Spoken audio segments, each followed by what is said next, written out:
Dude, Luke, the printer's still busted. What the fuck, man?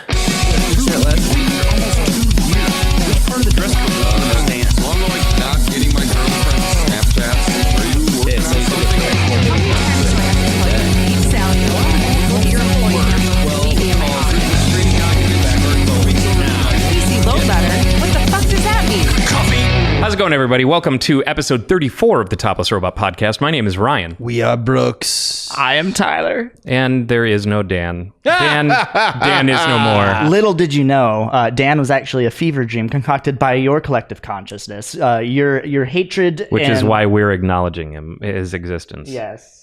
Well, I mean, it's everyone's. The hatred. therapy is working, everyone.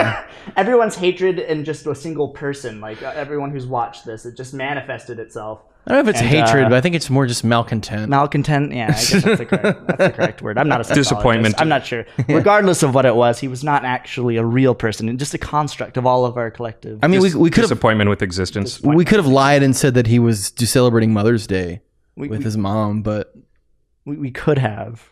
But I like the idea. Does of him Dan not have existing. a mom, or was he just breathed into being like the right, right time? He was actually grown in a. vat grown. Like, Well, if that's the case, we probably could have got another Dan. we probably should have. I mean, we do have a basement filled with Dans down there, just ready. Actually, hang on. Basement full of in vitro Dans. No, there's a waiting list. 6 months. Man, I can't open my timer on my phone, so we're probably going to end up going over, and I apologize in advance for that. Cool. All right. Cuckoo. So it's been a week. It has been a week. 7 days, one might say. We got the PlayStation State of Play, which was really short, Yes. and only touched on one thing that I give a shit about. That's the new never mind, I was going for a joke and I lost it. No, it was You nice tried try. your best. A valiant It's okay. effort. It's okay. I suppose before we actually get into all that, today is Mother's Day, so happy Mother's Day, mothers. Yeah. And call your mother. Happy Mother's Day, mother. You better have gotten her a gift because she is a precious human being that birthed you into existence. You better have bought her a copy of 50 Shades of Grey. See, I don't like to be involved in that side of my mother's personal Just make life, sure you actually. give it to her in a black bag.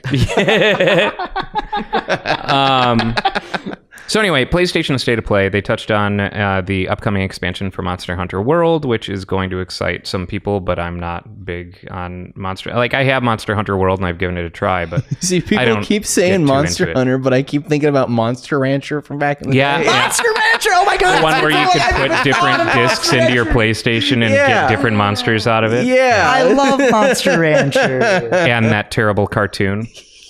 Mostly the terrible cartoon. I remember that. The cartoon was what got me into the game. Oh, really? I a remember I was eating I used to have a subscription to PSM and PlayStation Magazine, and so I used to eat up all the news on that. And Monster Rancher, like, just the concept seemed so cool. Like, I can just put like any music disc in here and generate a monster. But the reality of that is that it was like like just a handful of pre-roll monsters that. Oh no! I put Dream Theater in my got. PlayStation, and now it won't work, and the monsters are really sad. So Monster Hunter World is a thing that people like. Monster Hunter is the only thing that, or one of the big sustaining elements of the 3DS in Japan. As well as one of the only reasons that the Vita lasted as long as it did in Japan, because Monster Hunter is a huge thing in Japan. Is that a Capcom thing? I believe so, yes. Okay. Yeah. Good old Capcom. Monster Hunter's always been one of those things where I like the idea of it, but every time I start to play it, I just put it back down. Yep, same. I like the idea. That looks so cool. It looks super interesting, and I just end up not getting into it. Hunting monsters is a young man's game. And then there's the Predator game that's coming out. Oh, that I don't really care for.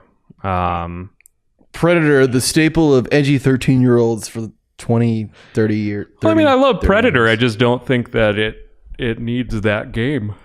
It's like an RTS, I think, or something like. Or no, it's a turn-based thing. I think, like an XCOM. XCOM with. I mean, sure, why not?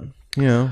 But the real news, of course, they ended on, and that was finally new footage from the Final Fantasy VII remake, which I thought looked pretty good. Yeah. Which I'm just surprised that any of us are going to be alive for when it actually launches. Right. At this point, I thought our generation wait another decade. I was forever. I honestly thought that it was going to come out in 2017 because that would be the 20-year anniversary of Final Fantasy VII. Yeah, and we were all disappointed heavily. Did they even really talk about it? Like, well, we so might have gotten a trailer. There's been been so long. We did get a trailer a long while back, but apparently, the rumors are that it's been stuck in development hell. Like they've had a lot of shakeups in the dev team and things like that. But from the gameplay footage, it looks a lot like the gameplay is going to be similar to that of like Crisis Core, which I'm on board for because I really enjoyed Crisis Core. I played like a minute of it on. I'm going to say a dirty word here on an emulator a while back. Criminal. I know, right? I like to live 2 steps. And you're not even smooth.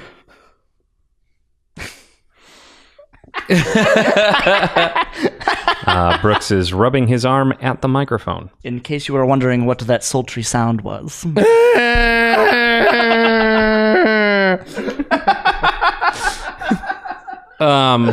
Cloud's, so but speaking of arm hair, Cloud's hair looks good.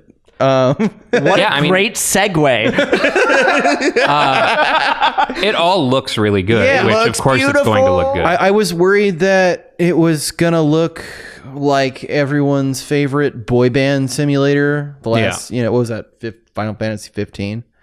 I think I was making fun. Oh, yeah. I'm happy it's not like anime-y. Like, well, it's got a little bit. It's like as anime, but it's not as. It's stylized in the same way that the original was, at least. Yeah. So it's not not like they went to extra lengths to make trip pants look cool again or something like that. For some reason they made Biggs or Wedge. I could never remember which one was which. Look like Solid Snake. Yeah, that was kind of. I like that they're trying to. I mean. I would say spoilers, but the game's been out for 21 years now? Yeah, right. No, 22. The game can legally drink. They die, so it's not like it really matters. Yeah. How dare you? You know, I have not gotten around to finishing it completely yet. Okay. Oh, they're also not really core characters, even up to the point where they die. And characters of the same name do pop up in Final Fantasy 6 or 3 to you people. It's not a Final Fantasy game unless it has a Biggs, Wedge, and Sid. Biggs, Wedge, Sid. There's got to be some kind of airship, because Sid. And no, because Sid hasn't historically always been an airship pilot. Yeah. In Final Fantasy 12, Sid is a doctor. Oh, I don't know anything past. I don't know why I'm so yawning. I just drank a tab, which has caffeine in it. I have not played any Final Fantasy games beyond 8. There is a Sid in pretty much every single Final Fantasy game. Yeah. And it's not like we attribute Sid to pilots because of Sid Highwind. Yeah. But that's not necessarily all Sids. I like hashtag not all Sids. Hashtag not all Sids. Sudden infant death syndrome. When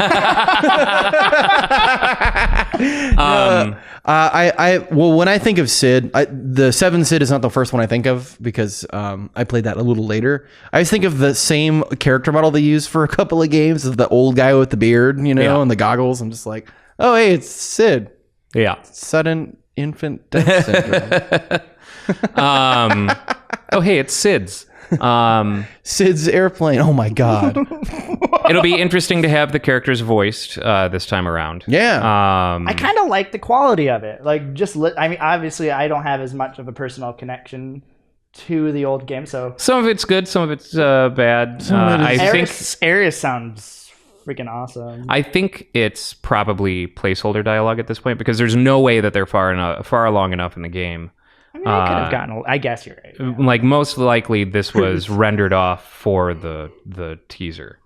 I always imagined Barrett to sound exactly like Mr. T, so I'm not totally disappointed. Yeah. It actually almost felt to me similar, like in feeling. I know, again, you're right. You're probably right. It's placeholder dialogue, but it almost felt to me a little bit like Breath of the Wild with the dialogue, just the way that felt, and it's kind of weird hearing those characters speak for the first time, and it's like that there's a little bit of like block between what you imagine and what you're actually hearing, and that's kind of how it was with me with Breath of the Wild. Well, I'm a true gamer. Is good, but also I don't know. Yeah, I mean, and historically, Final Fantasy has been like part of the silent protagonist trope. Yeah, that I was getting ready to make a joke about how if it doesn't have a silent protagonist, it's not a real RPG. Yeah, right. It's not a real RPG if one person doesn't talk. Yep. Yeah. But I'm super hopeful for it. And I bet that soundtrack's gonna be boss. I hope so. Soundtrack is gonna be boss because Distant Worlds. As I understand, Uematsu is not part of this soundtrack. Oh, I did not know that. Yeah, Uematsu is not involved in the creation of this soundtrack. Actually, I don't even think he's technically with Square anymore. No, I know that he left a little while ago to do something else. I think the Black Mages aren't around anymore either. That was his band, the Black Mages. Well, so actually, okay, I wasn't aware that the music. So it's probably going to be remixes of the stuff that we're familiar with. So it is still going to have that Uematsu touch, but it will be dope because it's Square, and it's the one thing that no matter how bad their games get, because like I haven't played a I have not played train wreck games from them. You know what I mean? Yeah. Like just, oh my God, this is a joke. But the music's always been pretty solid. So, they are still planning on this being episodic. Okay. Well, I mean, they did have the discs. Yeah. That's right. I knew I was remembering something. Didn't he get wasn't he sick? Like he took an indefinite. Uematsu was? Yeah, Uematsu. That was something that we talked about during E3 because he took the indefinite hiatus from. He's still technically with Square, but he like got sick and he's like taken a lot of time. Okay, that makes sense. He's on an indefinite hiatus, which is why he's not in doing it. It wasn't because of maybe he's just like, yo, here's the sheet music. Yeah, right. I knew it's just been a while since I thought about it. Those gears were turning in my head. I had to look it up. I totally forgot about that. He's indefinite hiatus, which I haven't heard any news since. I wonder if he's okay, how he's feeling. That was September of last year, so I wonder if that's changed. Anything's changed since then. As long as they don't fuck up Cosmo Canyon, that's one of my favorite tracks from that game. Yeah, dude. I got to hear them play that live.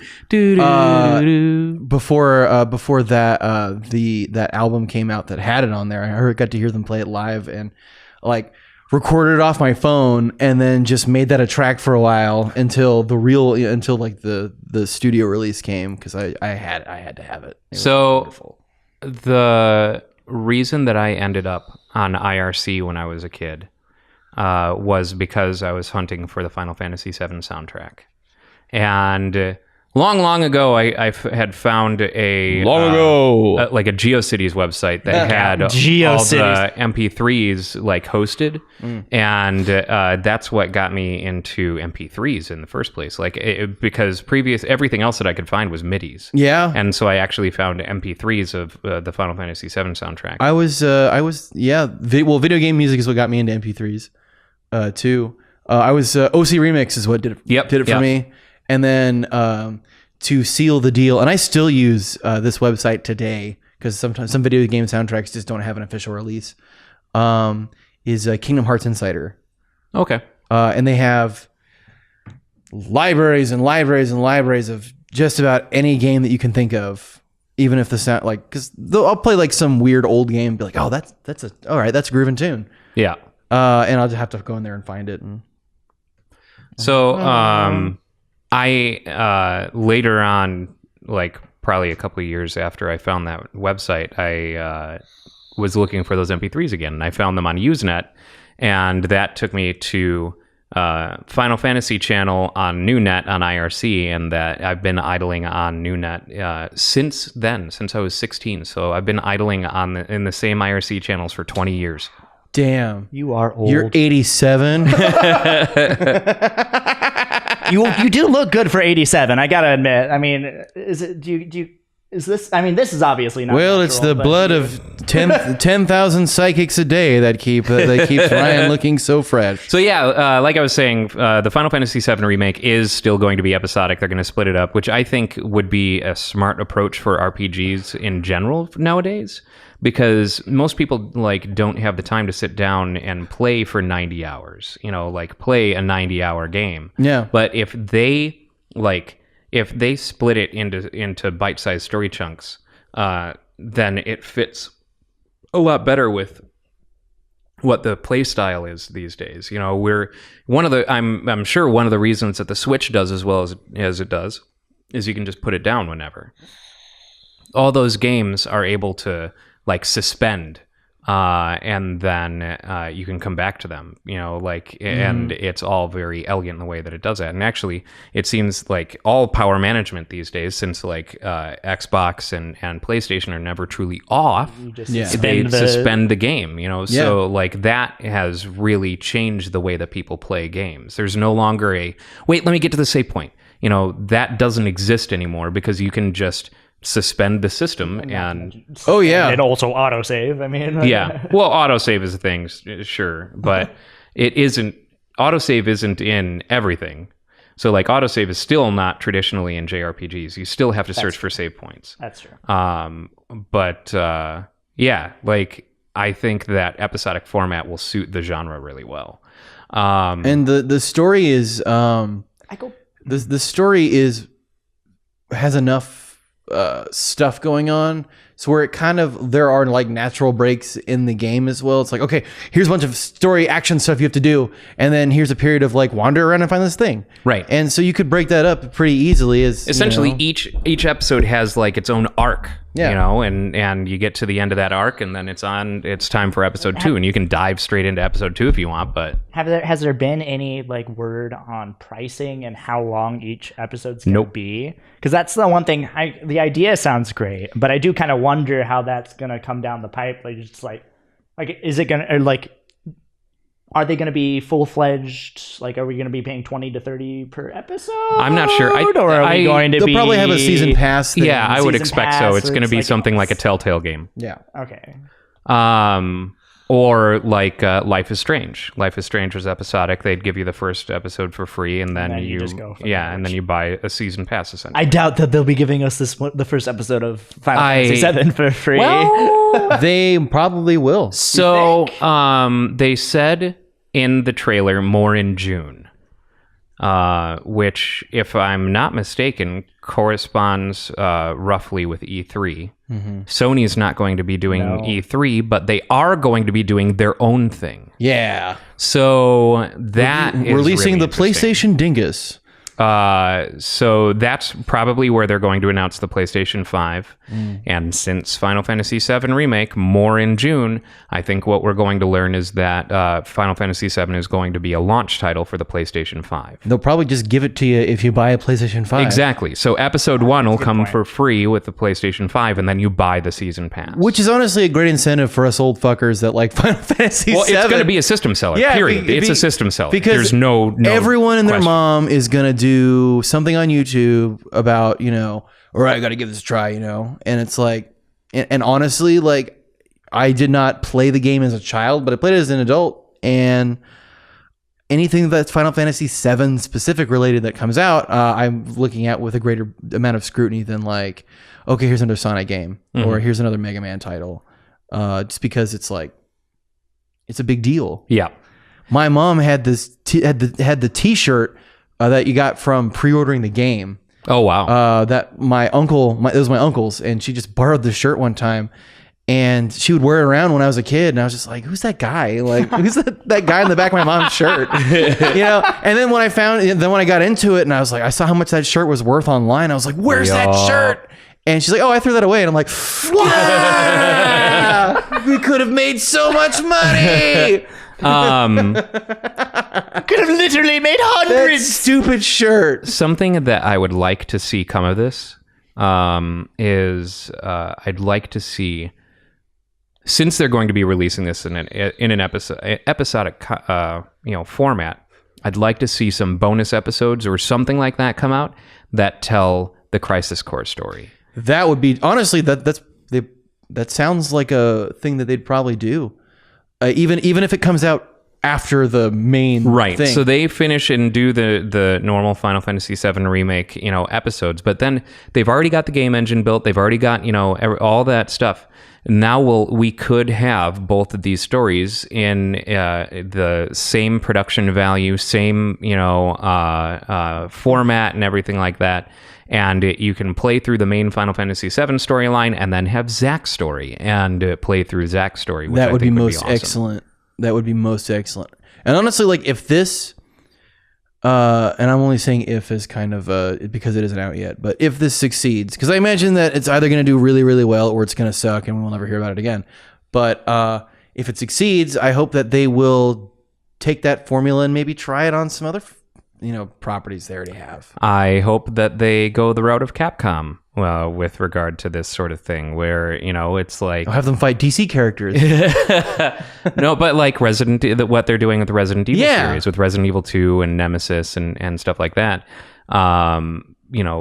Building that foundation and going, okay, let's revisit these stories now. Yeah. So like then they could do 6, and maybe they could fix 8. They could do 6. Honestly, I would love them to jump from 7 to like the first one. Just because like the first one is the first one, and it's good for what it is, and honestly, because nobody besides old people like us that played that went out of their way to play. Okay, I don't play Final Fantasy 1. Could introduce like a whole new generation of people into, hey, these characters are cool, and they don't all have to look like anime boy band characters. These are the stories your parents grew up with. Yeah, it's like hey, just better in HD. There was this show I saw Looking, I should say, by Square for the Japanese it was in Japan, a Final Fantasy TV show, but it wasn't about the game itself. It was about a dad and his son that played through like the Final Fantasy games when the kid was growing up. And then they grew apart because he went and became an adult. And I think I've seen that. I watched a couple episodes of it, and it's not for me. Because it's basically a softcore advertisement for Final Fantasy 15 or whatever. I was wondering where that statement was going to go when you said softcore. I was a little worried. It's softcore emotion porn. Oh, like it was a little silly because the basically a Hallmark movie. the son, he's just like he's remembering the times he spent with his dad, and he hasn't seen his dad in a while, and he goes over and sees his dad, and he brings the PlayStation 4 over and gets them all set up and stuff like that. That's an episode, gets it all set up, and him just like trying to figure out how all this shit works. And then, but like the stupid like anime plot that made me stop watching the show was that the son did not tell him that he was also playing the game online, and just as an anonymous person like, joined his party, and it's like, this is so dumb. A little cringy, but it's supposed to be heartwarming. Someone's gonna like that, because honestly, that kind of story, like I know a lot of people that have similar things. That like, bonded with their parents. Yeah, like bonded with games. like I have a friend of mine that the reason why he likes Final Fantasy VII so much is like, the game is good, but because he played through with his dad, and it's just all these memories of blah blah blah. And I got that with my parents, and a lot of people do as well. And Final Fantasy is one of those things. And honestly, if maybe we'll finally fucking get that Chrono Trigger remake I've been wanting forever and ever, we're never going to get. I do want to really quick touch on something. I love the idea of what we're seeing with Resident Evil and seeing these. And I've gone on record saying I love the idea of remakes of older games, bringing games that we remember into the 21st century with new graphics and stuff. At the same time, I do also see the other side with the slippery slope, and it's like, just at least make sure we're still getting new IPs.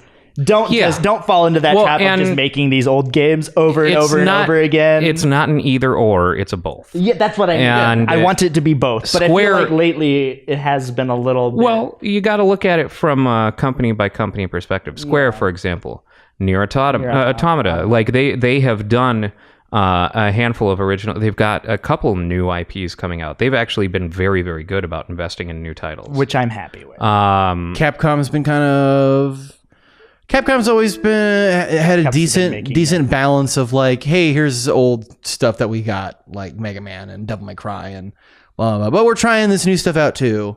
Yeah, I think the companies that don't, I know Sega's been pretty bad at making new IPs that don't suck and maintaining their old ones. Sonic Forces. Yeah. But I don't know. Where's my Space Channel 5 sequel? Space Channel 5 soft reboot. Space Channel 6.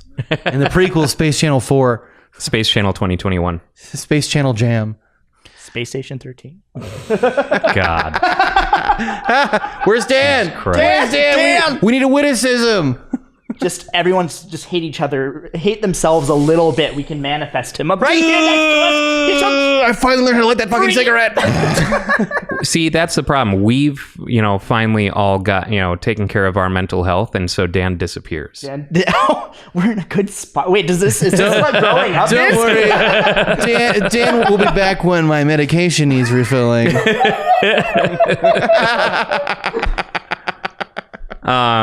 Now we'll just have to do it the old way, where we just collected all of our hair clippings and just made a little sculpture. Yeah. Dan is not Cousin It. Are you sure? Have you ever seen him with his shirt off? I don't think I have, actually. I'm still not completely sure he's not just a being made of a beard. I'm pretty sure that his skin, he's like a chameleon. His skin, it just takes the shape of different Black Dahlia murder shirts. He's actually naked all the time. No, you see, he's got a bunch of Black Dahlia shirts with magic incantations on them. So when he puts them on, the rest of his body then appears to be Dan. But when he takes them off, he's some fearsome hellbeast. Also, we haven't had the Topless Robot beach episode yet. So, I've been working real hard on my beach belly, as you can see. Yeah, beach belly. Beach belly. It's like he's smuggling a beach ball into a Nickelback concert. So, why? Why Nickelback concert? Why? What are the two? What's the connection there, Brooks? I want to hear how your brain works. Because it's gross. So, Variety recently published The Spice of Life. Seventh Spice Girl. A very interesting article about E3 and E3's parent company, which I actually didn't know, is the ESA. And the ESA was formed out of the Tipper Gore, era in trying to create something to self-regulate the industry before they were government regulated. And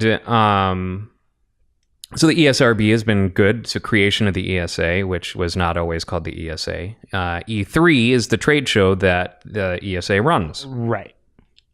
Which the ESA is essentially a lobbying firm for the video game industry. They try to, keep government from getting too handsy. Too handsy, basically. And they offer loot boxes, incentives. They try to make sure that no games represent in any way women's reproductive systems, so the government is not enticed to pounce and regulate. Explains why Catherine is so weird. Trying to make sure that the government doesn't grab video games by the pussy. Yeah, right, pretty much.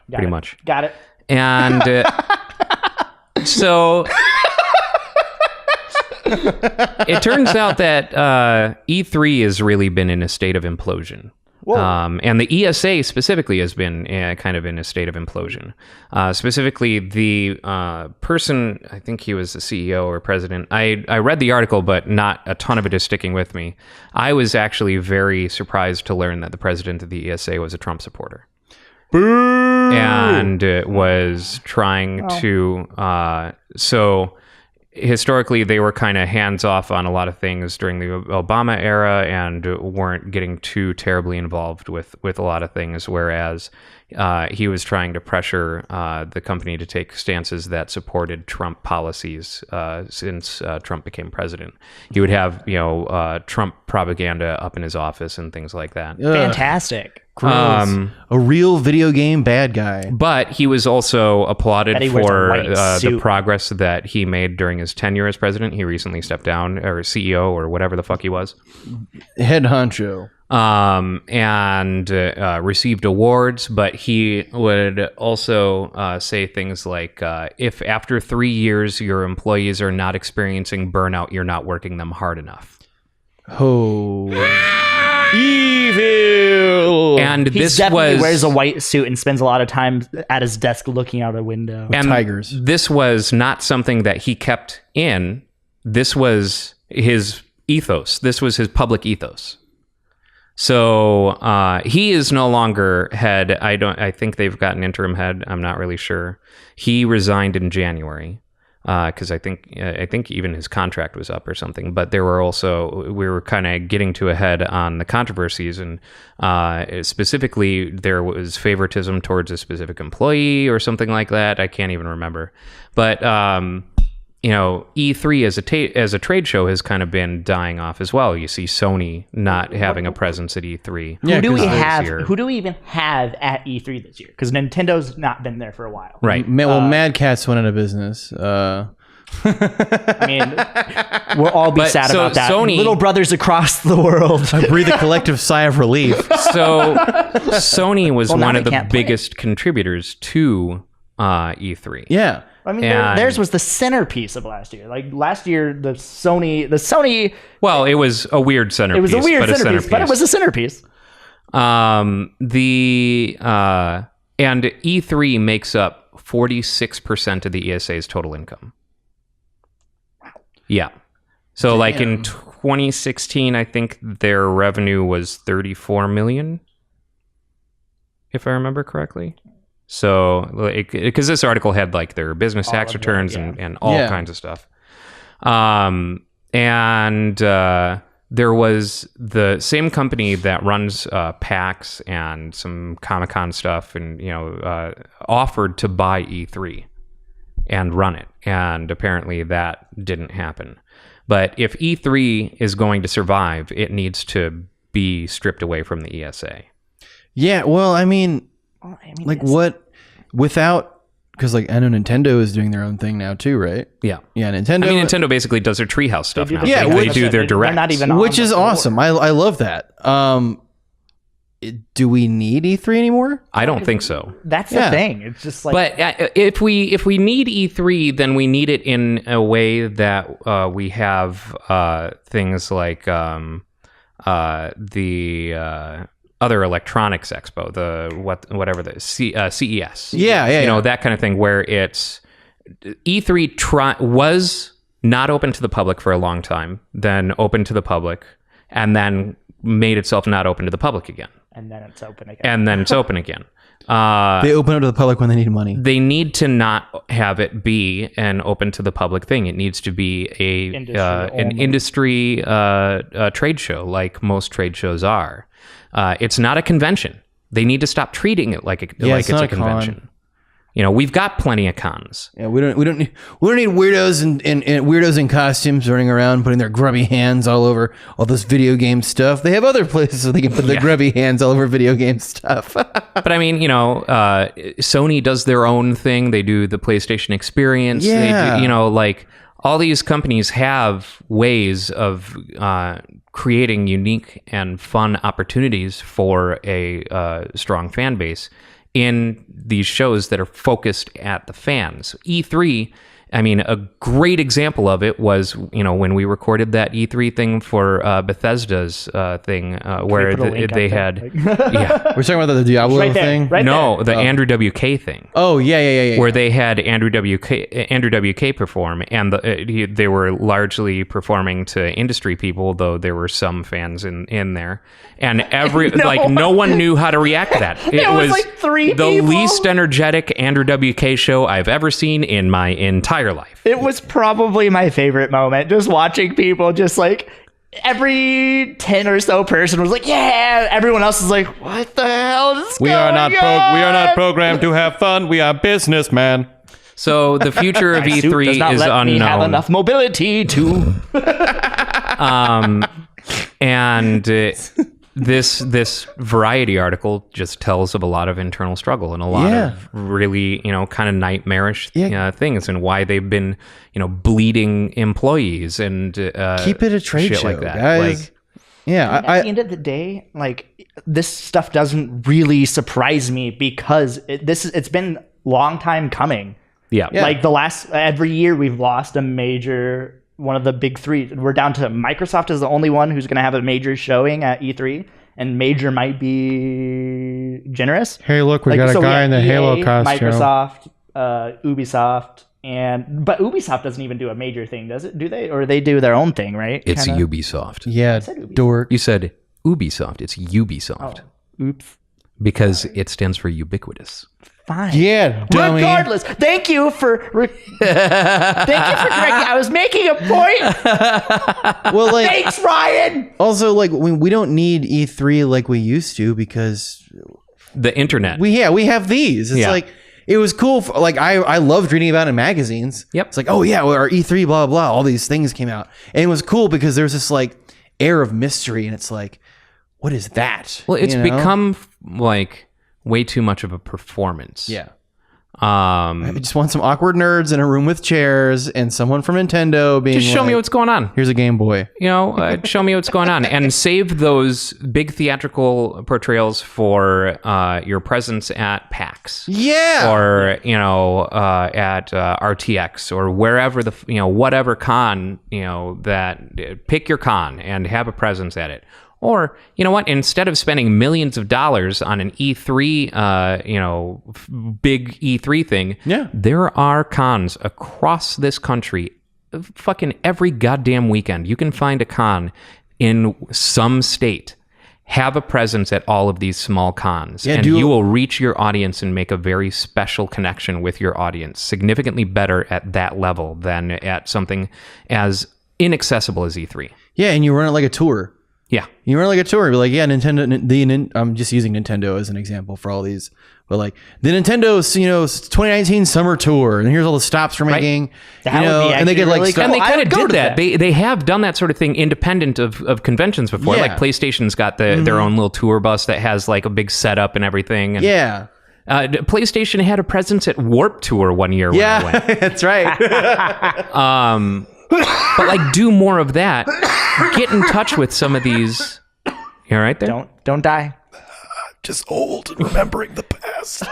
But it would be something real special for some of these smaller cons, these attendees at smaller cons. Like, well, I shouldn't say it anymore because GeekCon is no more because of dead, like just bad management. But the con that I used to book in Madison, GeekCon, that level of regional small, con, have a presence at DaishoCon, have a presence at ASEN, have like that kind of stuff, and you'll get a much more meaningful experience in these bite sizes. And all in all, if you actually invest on a presence at every single one of those, it'll maybe add up to how much you would have spent in one presence at E3.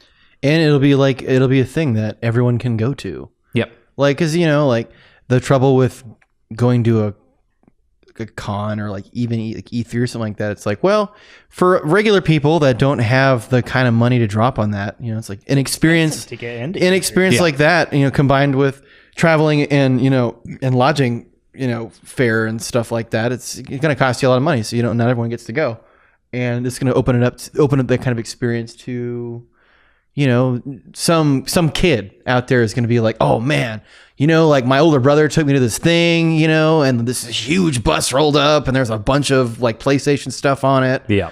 You know, and there was a guy dressed like so-and-so from the game, blah, blah, blah. And I got this cool wristband. Yeah, right.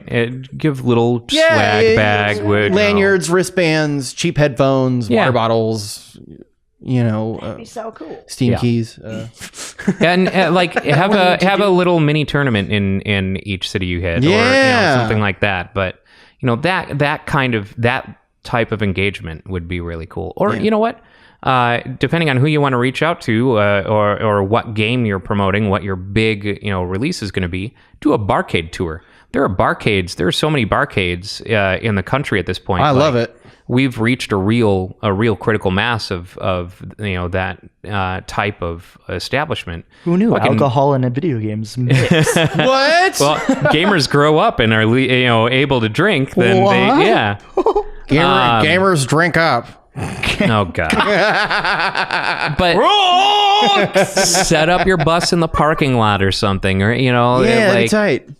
do what punk is doing now, where punk bands are now doing these big beer, craft beer festivals, where they, join forces with a bunch of local craft breweries wherever they hit, and give people samples of the craft brews all day, and then a show. Yeah. would be Like so sick. So if you're gonna throw up your beer at the end of the night, it might as well taste good coming back up.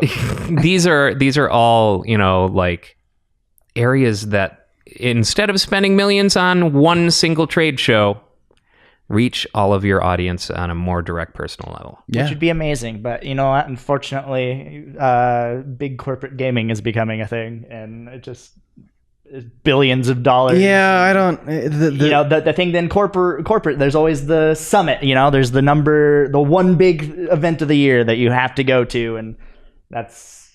Just because that's the way it is doesn't mean that it is the way it should be. I agree with you, Yeah. but that's not how corporations work. They do, because we live in a society. What? Speaking of What? Speaking of corporate video game stuff, I briefly glanced at an article this week about someone in the government wants to ban loot boxes and Yes, games. I thought that. Actually, I thought that was the article that you were going to be talking about. No, I am about it. I'm on board. I'm about it because I'm on board. It needs to be done in the right way. My issue with legislation coming into video games is the same, or it's just the people that are going to be writing this legislation don't fucking have a clue Yeah. about how the industry works and about what people like and don't like, and they're just going to put a big fucking band-aid on it, and it's not going to do anything, or it's going to make things worse. It's going to that slippery slope fallacy. Who is it really Danky is a Kang? slippery slope. But regulation is a good thing with loot boxes, especially with predatory nature. They're talking about treating it kind of like gambling. If I remember. yeah, correctly. because it's you're paying actual money for the chance to get something good. I can see how they would compare that to straight up gambling, and it kind of, in a way is. It's not as. I still think that it's evil. Yeah. But It's a predatory practice. Yeah, it's a slightly different flavor of evil. And it does the same, and I don't know if there have actually been any studies to it, but gambling with things like the pull crank, what the fuck? Slot machines. Slot machines. The one-armed bandit. The old school toilets. Yeah. those are flashy, and they're designed to keep you playing. Yeah, they stimulate several senses with noise, lights, and And in fact, Money. I remember, so one of the things that helps diminish the effects of Parkinson's is dopamine hits. And so I remember there was an episode of Radiolab, I think it was Radiolab, where they talked with a woman with Parkinson's who ended up losing all of her money, her house, everything, because she was going to the casino as like self-treatment for her Parkinson's. Ugh. And because it's made to keep giving you those dopamine hits. And the same thing is kind of true with the presentation of loot boxes. It's an affair, it's a to-do, and it's visually stunning, and it's you get a little jingle did I and get a cool animation, and it's flashy, and at the end of the day, it's still real money that you're spending. Yeah, it's dumb. But I hope that this is handled the correct way, and not the old person who still refers to all video games as Nintendo way. That's why I'd like to see some, again, self-regulation come into play here. Yeah. Like publishers stand up and don't, because it's bad. But how are they going to make money? Evil. But look at what happened with Star Wars Battlefront 2. We laughed at it. It is was still hilarious, a joke. and it's an amazing. But like, how much? Like, just the bad press that came out of that. Yeah. And EA had to lower their projections on how much they were going to be making off that game by quite a bit. There was a lot of stuff, and look what's come out of that. Now we're getting the next Star Wars game. It's going to be a single player only, no loot boxes, no DLC, none of that crap. Like nothing that's it's like from a developer's standpoint, or at least a publisher's standpoint. What are you to do when you're like, hey, we stumbled on this great way to make money. This is actually working. We're actually making money. And the people, because a certain number of people are going to be genetically predisposed to addiction and things like that. And this is going to trigger those sorts of things. So yes, you're making money hand over foot, but the rest of, people who identify it for what it is are clamoring out against it. So some people can't help themselves, and it also kind of goes back to the whole willpower experiment with children, where they say, okay, look, if you don't eat this cookie, I'll give you 2 cookies in an hour. So you don't eat that cookie for an hour, and I will give you 2. And it's that same sort of thing, like where kids aren't great at impulse control. And since a lot of these games are marketed towards children, loot boxes become the crux of that impulse control experiment. Well, you have that, and just the boomtown nature of like being internet famous with like, oh look, I'm gonna grow up to be a Twitch streamer, or hey, I have to be the best at this game that my friends are playing, Fortnite, or I don't know if they have loot boxes or anything like that, but a lot of games that are competitive that have loot boxes and stuff like that. It's like, oh, well, I can jump ahead and be good if I just get this thing, but I can't just get the thing. I have to not gamble, but I'm gambling. It is gambling. Yeah, I'm gambling on it, and anything that has odds. Yeah, and they don't know what. I'd say that most kids aren't aware of. Oh, gambling. This is gambling because it's like, oh, what's gambling? Oh, my parents go to the casino and they play cards or yeah, blah blah. It's like no, it's the same thing, but yeah, but you also have that in like mobile games. Like it's just like, oh, you can spend like $10 and get a bunch of in-game currency to buy stuff, and that's why I'm a much bigger fan of the this game is free, but it has ads. If you want to remove the ads, pay 99 cents. I love that. Or like even Amazon's Kindle has 2 options, or you can buy it in 2 options. You can buy one with ads, and it's significantly cheaper. And then you can pay to have those removed. Oh, that's right. Yeah. Because I got one of those. I was just like, I got you know what? One of the ad supported I was like, Kindles. oh, screw it. Why not? I'll save $30. Yeah, and if you turn the internet off, you don't get the ads. So, but like modern problems require modern solutions. Yeah. Well, it's like it's a great way to make money theoretically. Like if without any kind of moral compass behind it, it's like right, people will buy this. And it adds life to our game because people are investing money into it, so they're going to want to invest more time. But at what point do you, as a company, decide, you know what? This sucks. Yeah. You This know, is not like good. the only reason EA changes their tune on that is because of the backlash of Battlefield 2 or not Battlefield 2, Battlegrounds 2, Battlefront, whatever the fuck. One of those Battlefront, Battle Battleback, something. I don't Battle even side to side. fucking know.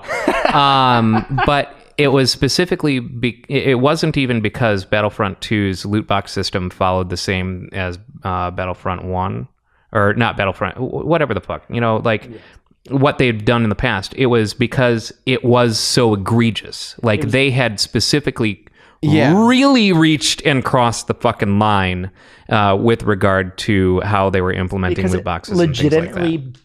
affected how the game was played. Yeah, it was like it's that. literally, you could like the way like you could literally pay to win. But also, didn't someone do a calculation of how much money it would take in order to, or how much time or something like that? I can't remember what it was. Yeah, I remember seeing that. It was someone had Just calculated a weird obscene. thing. It was the amount of Absolutely time obscene. because you could technically play for free, but the amount of time Oh, you that's have to right. play Yeah. to like was like thousands of hours.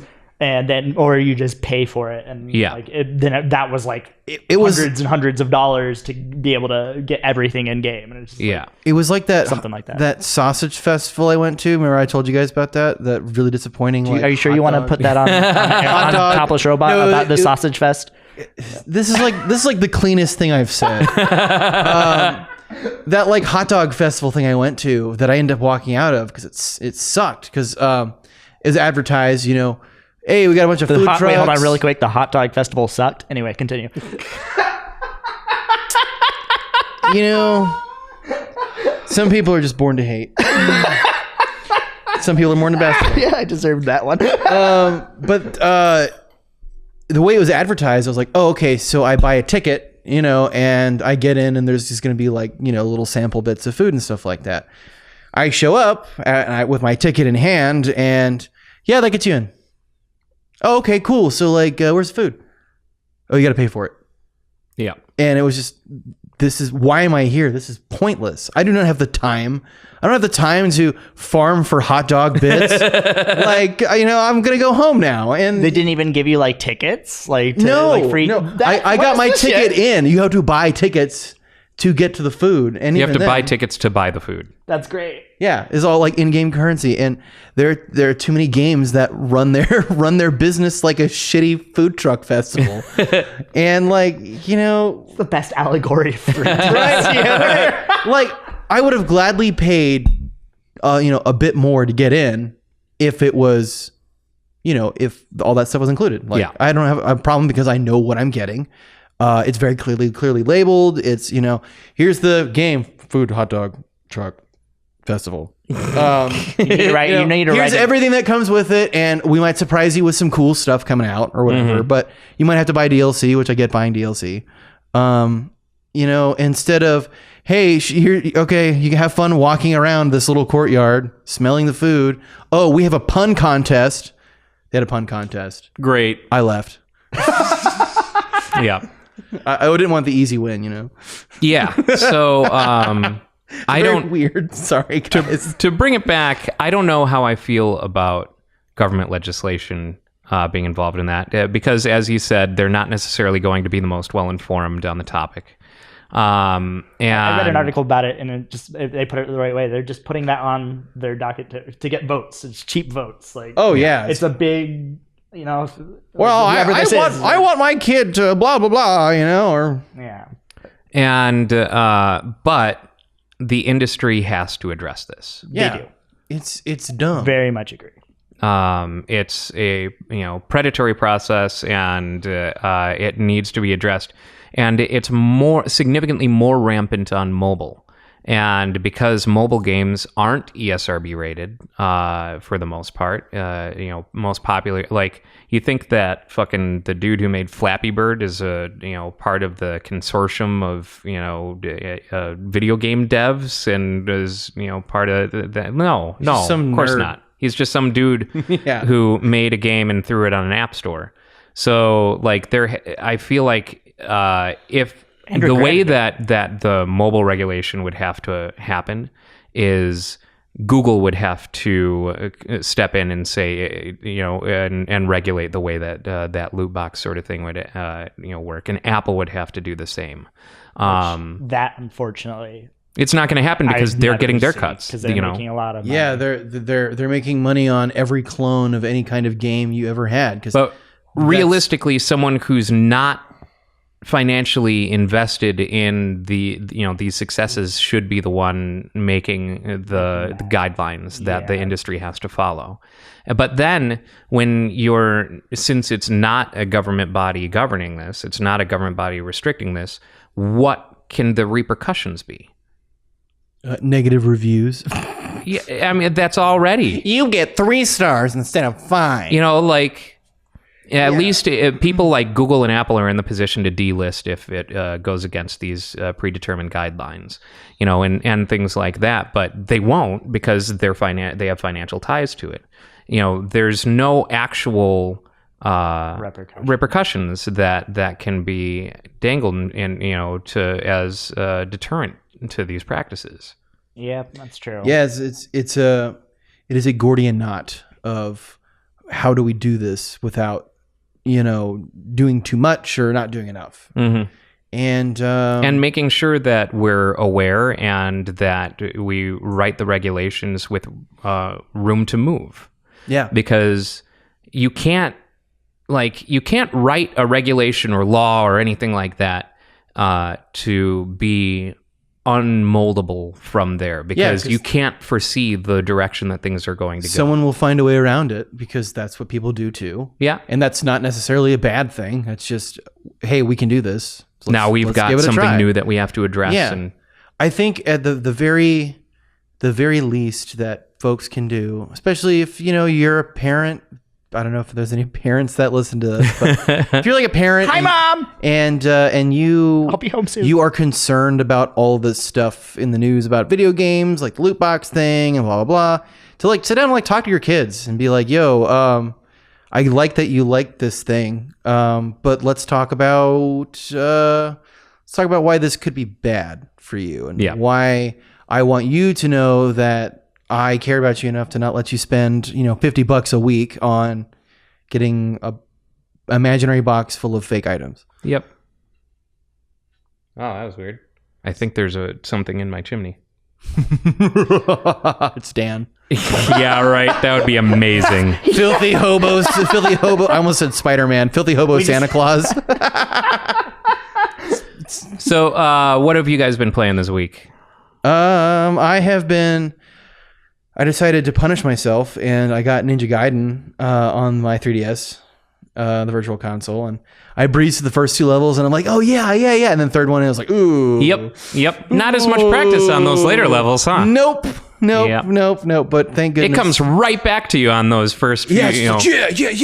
I'm so cool. Because I'm like trying to train myself to be able to play, what's the name of that game? Cyber Shadows? Oh, yeah. I'm trying to getting ready. I'm trying to get my old school ninja skills. Are you playing Eye of the Tiger in the background? No. You play Against the Ninja by Dragon Sound. Oh, okay. My bad, books. I'm so sorry. I've been playing that. Friends forever through thick and thin. We're on top because we play to win, guys. I've been playing Ninja Gaiden. I have not dug back into Earthbound just because I haven't had a lot of time to sit down at work with it by myself. And I try really hard to not play stuff, mostly because of my job. When that changes, then I will be playing it at home on the toilet and stuff like that. But I got something to do at work. That's kind of sad. Yeah.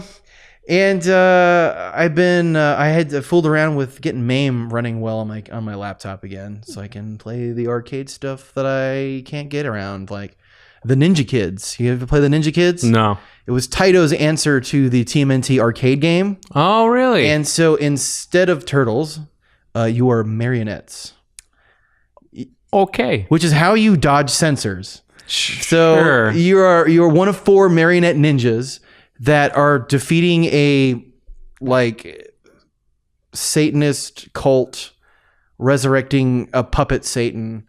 Okay. And you fight your way through 5 or 6 levels, decapitating puppets, and it's fucking weird, and I That's love it. Really Right on. interesting. Yeah, one of the bosses is the power loader from Aliens, which is why that was fresh in my mind because I played it yesterday. That actually reminds me that did you see that and this was a while back, they did announce all of the Castlevania titles that are going to be in the Castlevania collection? Yeah. I took a look at the list, And one of them is Kid Dracula. Yeah, he is kind of cute. I remember seeing ads for Kid Dracula in old magazines back in the day. That's what I've been playing. I kind of jumped all over the place this week. I played more You're playing yourself. Age So- of Mythology. You jumped all over the place, so Mario. Yeah. You were playing basically. platformers? I was playing platformers.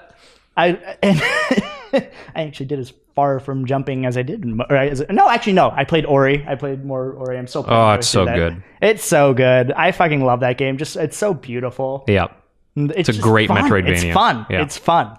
Like I said, played more Age of Mythology. Kind of really suck at RTSs now. It's been so long since I flexed those RTS muscles. It's been a while since I played an RTS. I never had the patience for them because It used to be didn't. my jam when I was a kid. Yeah, I'd play same. Warcraft 3, StarCraft, all that stuff. We'd have LAN parties and play 8-hour campaign. Like, yeah. the last RTS that I made it through was Army Men Toys in Space. It was Okay. in like Windows like 98 or something like that. It was some ridiculous. Yeah, like- part of the little plastic army men thing. Yeah. Back when 3DO was, oh man, I do miss the Army Man franchise. That was fun. And then also I picked up Devil May Cry again.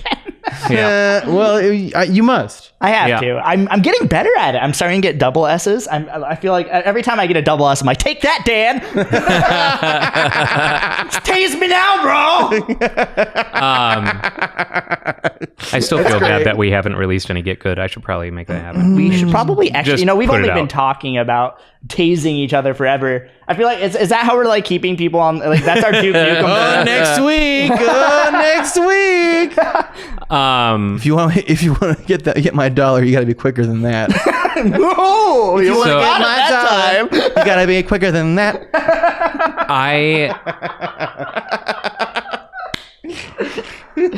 I've been playing Final Fantasy 12 on the Switch because I didn't really play it when it came out. I bought it for an ex-girlfriend when it came out and like watched her play it a little bit, but never really played it myself. And I've been really enjoying it. It's the Zodiac Age. It's a remaster. Oh yeah. That's the first one that And, they started going away from turn-based, right? Right. That's when they introduced the Gambit system, where you can set the rules of your party AI, and you can purchase licenses for Gambit slots, so you can keep fine-tuning their AI rules. And so it's like, okay, I'm going to prioritize the enemy that the party leader is currently focused on, or I will prioritize healing, and then second to that, I will attack whoever the party leader is, or nearest enemy, or, there's all these different, ally health less than 50%, health less than 30%, health less, and the action to take and where in the priority chain to make that. I've never really played much stuff with that kind of system, or that kind of assigning priorities to certain kinds of tasks and stuff like that. But I can see that could be fun. Yeah, because aside from that, it kind of plays like an action RPG, and it's nice because it's a Final Fantasy game, and the encounters aren't random. They're actually see like them. you don't go into a battle; you actually see them, and like Chrono Trigger. so you can. And you can flee, if you need to. You hold down the trigger and run away, and that just makes it so you put away your weapons so you can move faster when getting out of aggro range for that mob. And I love the running Pokemon, let's away, go Pikachu. the running away part in like Final Fantasy games, particularly because it went from like your party just turning around and like yeah. yeah. Made it, Charging up escaped, to- can't escape. Yeah. To like that kind of thing where it's like, oh, you can actually see me doing something now. Yeah. But Yeah. it's also kind of like that. Look, why are my guys all cartoony, but the bad guy is just the super ripped, muscular guy? And my guy's just But no, 12. So I've really been enjoying 12. The environments are really neat, and That one had a sequel, right? no. Am I thinking of 13? Because I thought 13 did have a 13. right? 10 also had. And 10 had a 10 too. yeah. Which weren't you but playing 12 10 did and, not. 10 and I dove into it just to 10 and 2 like guys. poke around in the remaster a little bit and enjoyed it, but 10 and 2. yes. I get it. It's funny because I made a driving joke. but then I like Swords of Ditto came out and I started playing Swords of Ditto.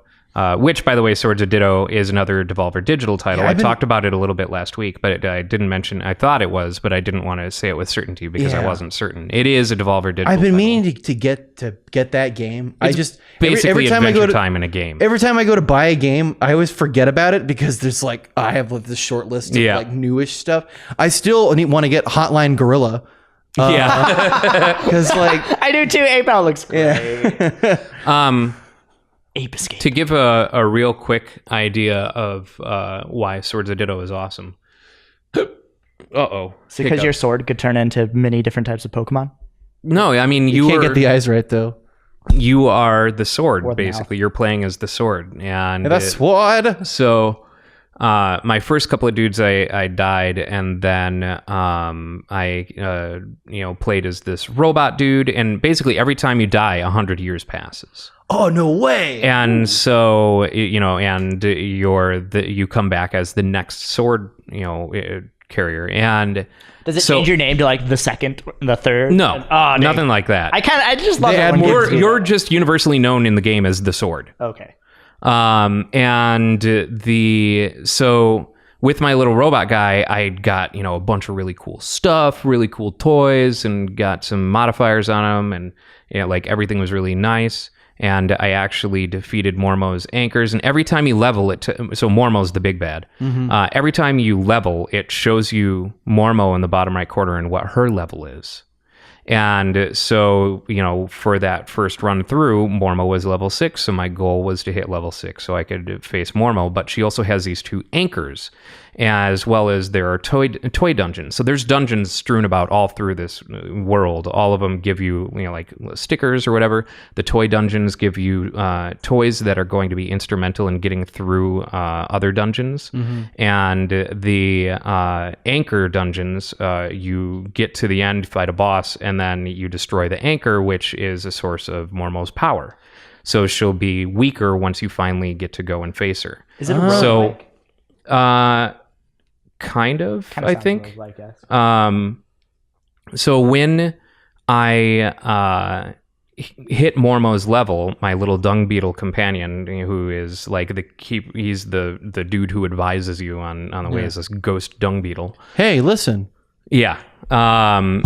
He said, "Hey, you might want to you from this point you have 24 hours to get your shit together in order to go and face Mormo." And so you go, that verbatim? whatever shops you want to do, or upgrade, whatever things that you can, so you're best prepared. Yeah. And then you go into Mormo's dungeon and work your way to finally fight Mormo. Yeah. So I fought Mormo and won, and that was the end of that run. And then 100 years of no Mormo. So when I had died before and 100 years passed, I come back and there's like Mormo cultists, and the world is kind of degraded, and things are falling apart, and there are, it's really weird. So when I come back after beating Mormo, 100 years of peace has been on the land, and so everything's repaired and everything's all nice. There aren't any Mormo cultists or anything like that. And the first thing he has you do is go straight to Mormo to try and nip it in the bud, like get her right away. And so you go and face Mormo, and Mormo says, "I'm placing a curse on the land. You now have 5 days from now in order to defeat me." Oh, I like that. It So keeps every going. time it just keeps going. And after every defeat or win, 100 years passes, and the world changes as a result. I like that. I like that a lot. Yeah. Yeah. Yeah. I'm And- gonna have to get that one when I get paid. I need to next. check. All of the music is outstanding. It has to be heavily inspired by Adventure Time. Oh well, I mean, I've seen I saw the trailer and I did a little digging on it, And the art style was the first thing that was like, huh, okay, cool. All right. I saw people commenting on it was roguelike in a way, and I guess that It is in a way, yeah. and I like roguelike games, but oftentimes it's, kind of gritty and dark and Yeah. The world is changing. Yeah. But war never changes. But no, it's I have thoroughly enjoyed my time with that game. I'm gonna have to check that out. Pick that It up. can get a little repetitive, but there are also elements of it. Like I got, when you win, you meet the celestial whale, Cool. and the celestial whale takes this type of currency, so you can pay to be revived. Like you can find these whale statues through the world and give them 200 of this, currency. Zenny gold. And it will be like when you die, you'll be resurrected. It won't be the end of your run.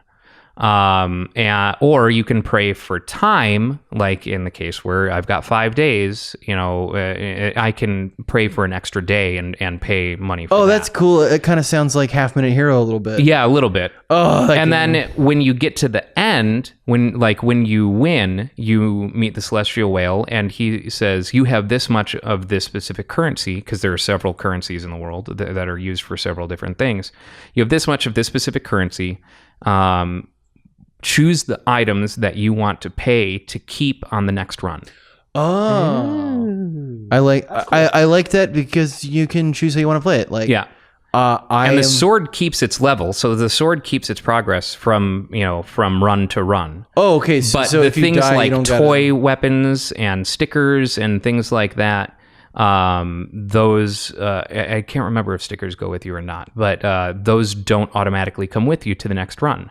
So you can spend this currency to bring, like, oh man, I had upgraded this toy with fire and all these things, and it really kicked some ass.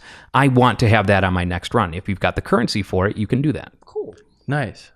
And I saw on Steam, because I keep remembering it after I don't have any money, and I'm like, oh damn, how much is it? It's been consistently pretty inexpensive. I think it hovers at between 15 or 20 bucks. I'm pretty sure it's 15. It's Yeah. Devolver's typical 15.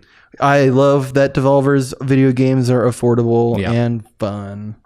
Thus ends our Devolver love portion of the podcast, which has been like Every podcast. We just need to just commit and just get Devolver swag and wear it all the right. time. Just only.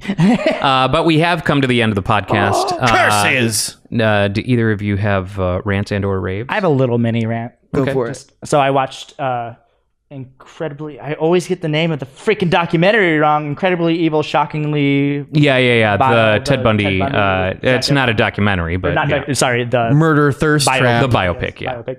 the biopic. Yes, that's how I always used to say it. Fun Fact, it's pronounced biopic, everybody, not biopic. Like BioWare, not BioWare. Not Bionicle. Go on. But so I watched it, and it's well done. Zac Efron's legitimately kind of terrifying, and he does a very good job of striking a balance between being the crazy serial killer that Ted Bundy was, and also being the Star of High School Musical. yes, the charming, disarming kind of person that everyone kind of fell in love with, and it's very, even though he's a serial killer and rapist and horrible person, he does a very good job. The movie's well written and interesting, but watching it the whole time, I felt fucking dirty and it just felt disgusting a little bit, because just the way the movie came across really felt like the director was one of those weird fangirls where they're trying to make you sympathize with Ted Bundy. Yes. Where Ted Bundy is your protagonist of that film. I'm only attracted to psychopaths and killers But kind of people. the defense of that perspective I've heard is that this is the telling of the story from his wife's perspective. And I get that.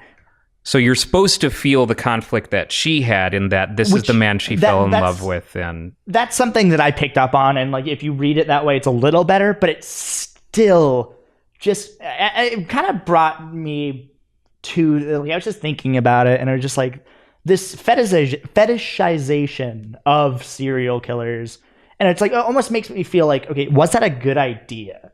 Because it just really does come across. I saw an article describe it, and I was like, yeah, it's like a rock star's biopic. Yeah. It really felt like, even though you have to read it that way, you have to read it as it's the wife's version, because if you don't, it just looks like it's celebrating this evil, horrible human being, piece of trash, which unfortunately is something that happens. Like and even specifically, yeah, specifically with him, it even happened. Like, more women were falling in love with him. Even when he was in prison, when he, there was the one woman who stood by him, who, believed in his innocence and everything, even after everything had been well underway and after he had already escaped from prison once. And the woman who said that she was pregnant. Remember? Yeah, the one that got proposed to in the courtroom. Yeah, weird. But yeah, it's that kind of thing, and it just feels like, I'm not a big proponent of. I honestly disagree with the idea of that media can make you violent, or media can like video games specifically. The violent video games aren't going to make you violent. Violent movies aren't going to make you violent. But the fetishization and celebration of serial killers, that's where I draw a line, because a lot of times that these like high school shootings and public shootings, like it's not all of it. Obviously, these people are sick in the head when they go through and do this, but there is that idea of, I'm going to be remembered for all time. Yeah, and there's that just the continued celebration is only going to continue that feeling, and that. And have that, it's only going to get worse. It's only going to get worse. And that's the kind of thing that it makes me a little sick inside. And watching this movie, I couldn't get it out of my head. This is, somebody's going to watch this movie and be like, I want to be like that. Yeah. And it's, I mean, I've been so tired of that. People that are obsessed with under the umbrella of true crime. And it's like, obsessing and celebrating serial killers is giving them what they want. I think so. Well, some of them, not all of them, but I think it's important to recognize the difference between fascination with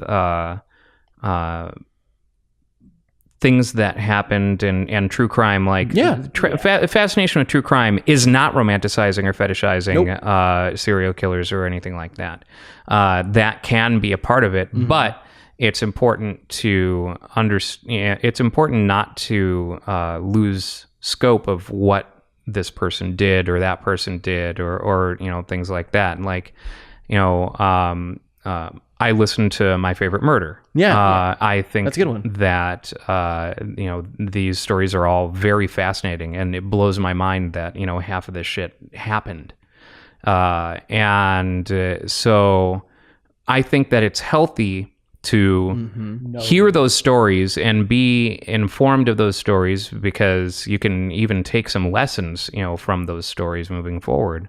Like, don't trust anyone with a van in the middle of the night. Yeah, right. It's good. Remembering the past, why we have history. We learn from history and things like that, and it's important. And it's especially empowering towards, women who are more frequently the victims of these, kinds of crimes and stuff like that. Yeah. To kind of hear survivor stories, or, hear, basically all these stories and be careful. And especially in the case of My Favorite Murder, have two, very strong role model women telling you, fuck politeness. Because that's one big thing that rings out in all these stories, is that whole I don't want to be impolite. You don't owe anyone anything in social interaction. Fuck politeness. Your safety is more important. And, I think that's a really important message to get out there. And so as long as you're taking the right messages from these stories and not idolizing, and I know there are people who idolize serial killers like Ted Bundy, but I honestly don't think that they're I don't think that a Netflix series or a Netflix movie is going to make more people idolize him. I don't think that is specifically, but it's the combination of the more we see this kind of stuff, and it's been going on forever. It's kind of why I honestly feel like if one simple thing would be like when this kind of stuff happens, like they don't have a name. Like why do we celebrate, or why do we blast all of these? We don't anymore. Not as much as it used to be, but it still happens. Like, I mean, Ted Bundy, that was in the 70s.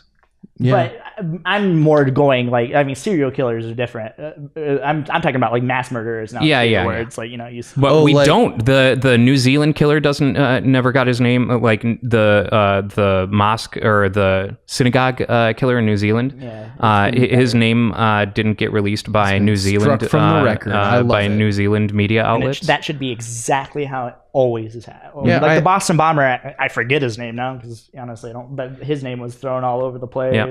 His brother. I think that the example of what happened in New Zealand and how they handled that is really how we should be handling stuff like that in the future. Totally agree. And like, yeah, we have, everyone knows who Jack the Ripper is. Yeah. And people. And now everyone actually knows who Jack the Ripper is because they, a few months ago, found out exactly who it was. Who was it? It was JFK. Which is why the government had to put him down. But they, and I can't remember, it was a story that I kind of glanced over a few months ago. Yeah, but they have definitive proof now of who Jack the Ripper was. Nice.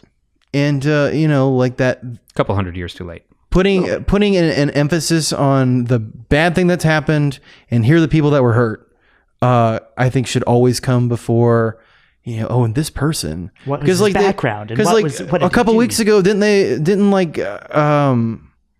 they find someone in Colorado that bought a shotgun? A weird woman who was running naked through the woods with guns, who idolized the trenchcoat mafia from the Columbine shootings, who had traveled there from Florida.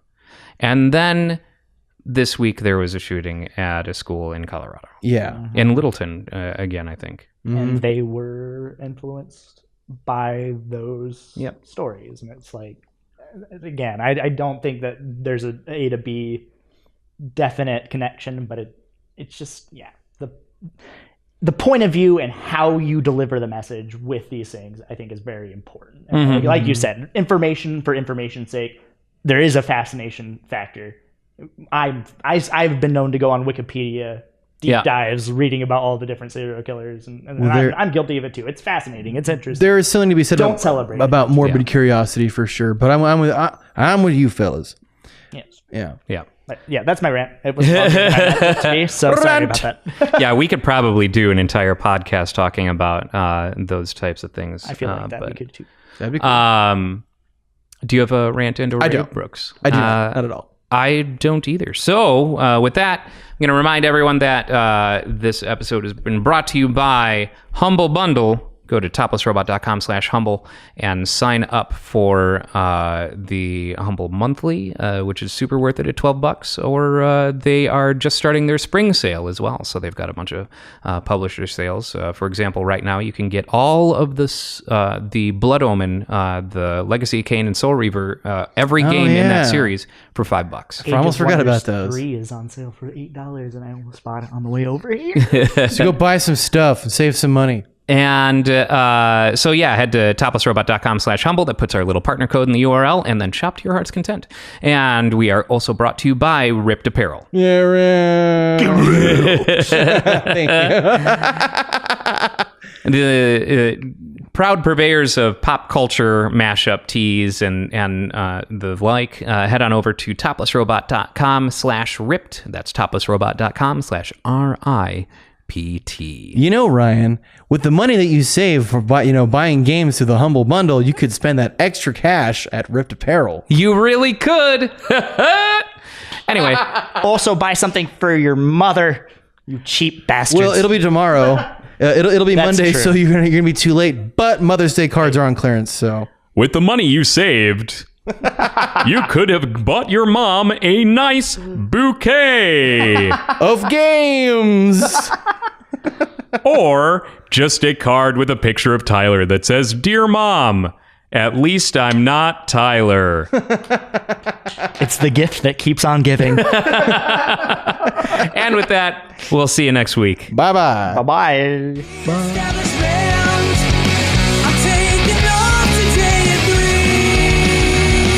Sometimes you have to sit if you want to make a stand. Hate the shit, taking liberties. Taking liberties. Luke, it says I'm locked out of my account again.